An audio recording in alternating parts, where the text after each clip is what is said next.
Good evening, Blue Comet fans. Welcome to halftime here, the start of the SEK League play. And with me tonight at our halftime interview, Assistant Superintendent Tracy Maring. Ms. Maring, how you doing? I'm good, thank you. It's been nice to meet you. I'm not really from here. I've only been here for a few years, and I got a lot of questions for you, but I understand the name, so I know the name. Is that the name I'm hearing in town? Are you related to somehow to the big Maring name? I am. Okay. I am.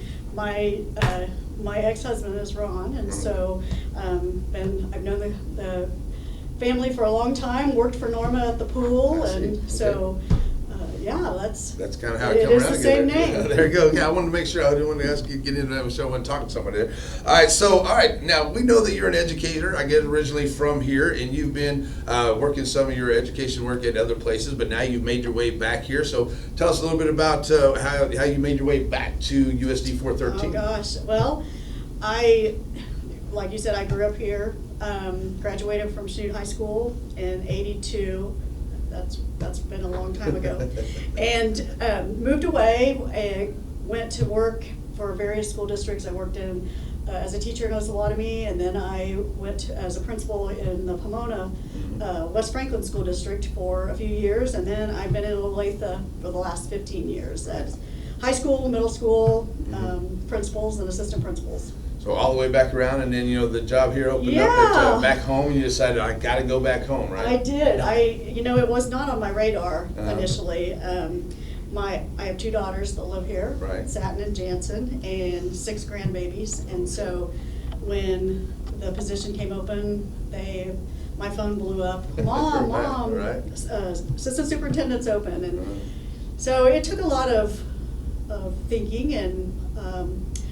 I thought, well, this may be my one chance to get back home, and so I thought, well, what's the worst thing that can happen? I throw my name in the hat, and the more I did research on the school district and being away, you kind of remove yourself and you don't know exactly what's going on. But I started really looking at everything that was going on and just the innovativeness of the school district. And so I was like, oh my, this is really someplace I would love to be, and which also brought me closer to my family again. Right. So that's the way to do it too. Family always seems to bring you back home, Absolutely. especially with grandbabies, right? Yes, they're tons of fun. All right, so now I want to ask you, you're Assistant Superintendent of Curriculum and Instruction. What does that really entail and mean for that? It means everything that nobody else wants to know. Just kidding. Right. I have it's just such an honor to have a position where you can affect change in student learning. And so I work with all the teachers and all the principals in making sure that we have everything that's required by the state, that our students are getting the best experience that they possibly can in education for their futures, and making sure that all of those T's are crossed and those I's are dotted, that our kids are learning what needs to be learned so that they have a great future ahead of them to get a career or go to college or whatever that post-secondary desire may be. I'm kind of the gatekeeper of that happening. Are we doing the right thing? Are we teaching the right thing? Are we using the right instructional strategies? So basically, like if a teacher has something that they want to talk about for their instruction or their curriculum, you need to really talk about, make sure it's to state code and coordinates and stuff like that too. Exactly, so, yes. State standards, national standards, there's a lot of different longer standards. list, I'm sure. Right? Yes, yes. Definitely. Well, it sounds like a lot of fun. It looks like you get a lot of things. You get to read a lot. Sounds like about Yes, I read a lot. The different levels of things. And some of the great things that work with USD 413 is the 413 Foundation. Tell me a little bit about your experience now that you're back with him and this foundation is here. How great that they are and how much they've helped us this whole school district. Actually. And I've been so impressed. When you're in a large city, you have a lot of a variety of people who are giving you money and a lot of support by the community. And then when you go to a smaller town, you sometimes wonder, is that still the case? And here in Chanute, the foundation is it's fantastic. It's unbelievable, really, for a small town. A smaller town to be able to generate the kind of enthusiasm and funds and the support that they have I mean, Cassie Cleaver, she's like phenomenal in generating that excitement, and the other foundation board.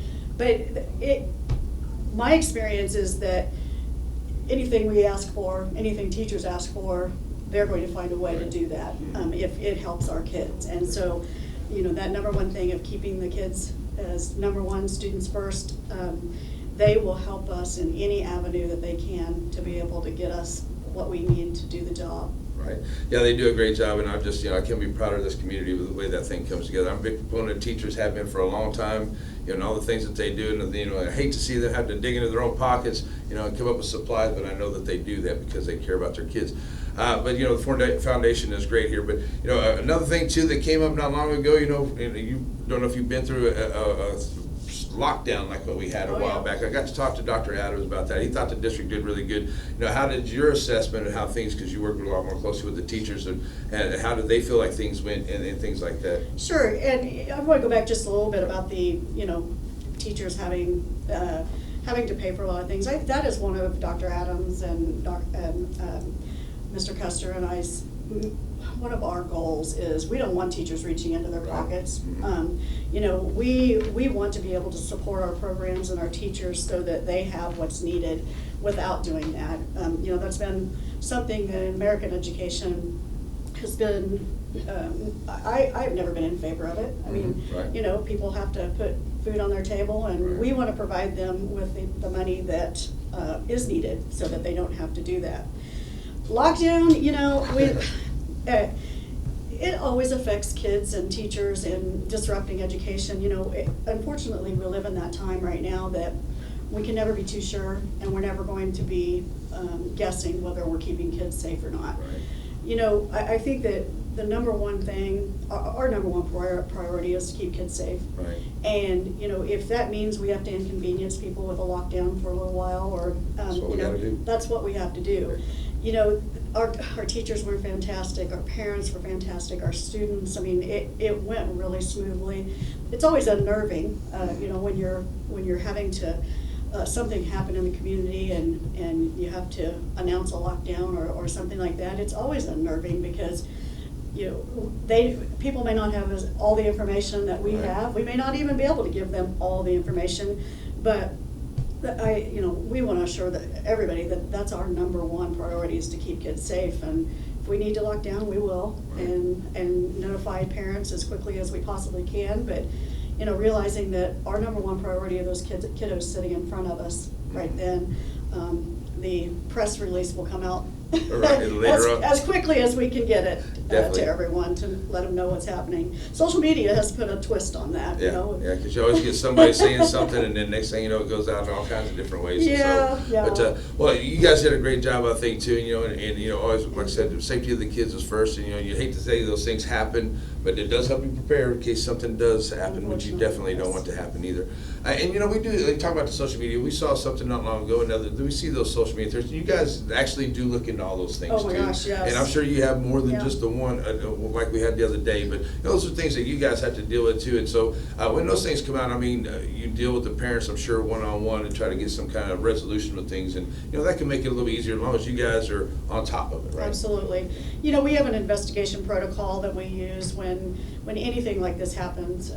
We put our investigation protocol in place of, we need to get to the bottom of this as quickly and as efficiently as possible and accurately, because like you said, we never want to be wrong once. Right, exactly. And so we always lean on the side of more safety than not, and I know that our parents and our public expects that. It does seem like in succession we've had a few letters go out to the community, and what I could say in school, now has raised just heightened awareness of the seriousness of the things that have gone on in schools, and we feel like we have to investigate every single one of those as if it were real and as if it were accurate, and then when we determine, along with the police department and the county attorney, when it's not, then we're like, thank goodness, that's not what it was, but we do take all of them very seriously. You have to. You definitely have to do that. Yes. You want to make sure everybody's safe. Once again, there too with that stuff. You know, and you get to work with a lot of the teachers too. You know, so what are some of the teachers? You know, really kind of wanting to do this year that you know that you've heard about the things you guys are wanting to do, because we got some great teachers like do a lot of cool stuff. Yes, fantastic teachers.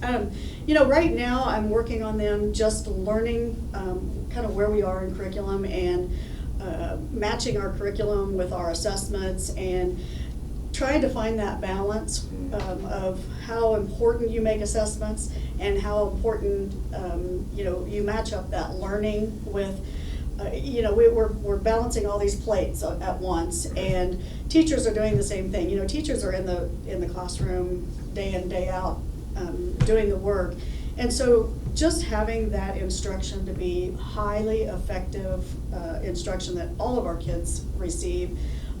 It's very important to us that all of our students receive grade level curriculum, and so we're working, looking at every piece of math, science, social studies, language arts, all the way to, you know, our career tech ed, that we have all of the standards in place that kids need to know, and we have the instructional strategies, the sound instructional strategies for students to be able to learn the best from all of our teachers. So those are the things we're working on right now, and we'll continue. It's a big job to get all of that aligned and keep it aligned, because the state's changing all the time, and you know, we want our kids to receive the absolute best education that they can receive to, like I said, go on and do whatever they want to after high school, and with sound instructional strategies and a great curriculum, that's what we will give them the best chance to do. Awesome. Well, you know, too, you know, one final thing, I don't want to put you on the spot here, and I think everything's good with it. I know that, you know, school board, USD 413, you know, they always get along here, but we do have an election coming up. I guess everything's going to be good with that. I guess, you know, I know, but I mean, I'm sure everybody's going to get along fine, and we got some good people that are wanting to get in there, and, you know, so we'll make sure our education is a mainstream between you guys. Absolutely. I'm sure, right? Absolutely. Yes, I, you know, being new to the area, I don't know anybody anymore. I mean, so I guess that's kind of a good and a bad thing, but yeah, elections are coming up, and so, you know, we hope that the best people that are supportive of education and always keep students first are the people that are helping us run the schools. Definitely. I tell you, you want to get my vote, those are one of the first things that you make sure you do. All right, well, Miss Mary, well, we appreciate you being here. We appreciate you coming back to Chanute and prove your wisdom to the kids and in our USD 413. But before we get back to it, you got to give me a Go Blue Comets. Go Blue Comets! That's right. Blue Comets are coming back to the field here for the second half on your home for the Blue Comets, Z95.3.